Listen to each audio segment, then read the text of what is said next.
جب تمہارے پروردگار نے فرشتوں سے کہا کہ میں مٹی سے انسان بنانے والا ہوں، جب میں اس کو درست کر لوں اور اس میں اپنی روح پھونک دوں تو اس کے آگے سجدے میں گر پڑنا، سو تمام فرشتوں نے سجدہ کیا مگر ابلیس کہ وہ اکڑ بیٹھا اور کافروں میں ہو گیا۔ اللہ نے فرمایا کہ اے ابلیس، جس شخص کو میں نے اپنے ہاتھوں سے بنایا اس کے آگے سجدہ کرنے سے تجھے کس چیز نے منع کیا؟ کیا تو غرور میں آ گیا یا اونچے درجے والوں میں تھا؟ بولا کہ میں اس سے بہتر ہوں کہ تو نے مجھ کو آگ سے پیدا کیا اور اسے مٹی سے بنایا۔ فرمایا بس یہاں سے نکل جا، تو مردود ہے اور تجھ پر قیامت کے دن تک میری لعنت پڑتی رہے گی۔ کہنے لگا کہ میرے پروردگار، اچھا تو مجھے اس روز تک کہ لوگ اٹھائے جائیں مہلت دے۔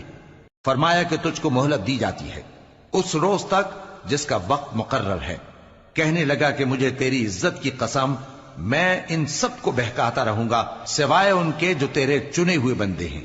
فرمایا ٹھیک ہے، اور میں ٹھیک ہی کہتا ہوں کہ میں تجھ سے اور جو ان میں سے تیری پیروی کریں گے سب سے جہنم کو بھر دوں گا۔ اے پیغمبر، کہہ دو کہ میں تم سے اس کا صلہ نہیں مانگتا اور نہ میں بناوٹ کرنے والوں میں ہوں۔ یہ قرآن تو اہل عالم کے لیے نصیحت ہے اور تم کو اس کا حال کچھ وقت کے بعد معلوم ہو جائے۔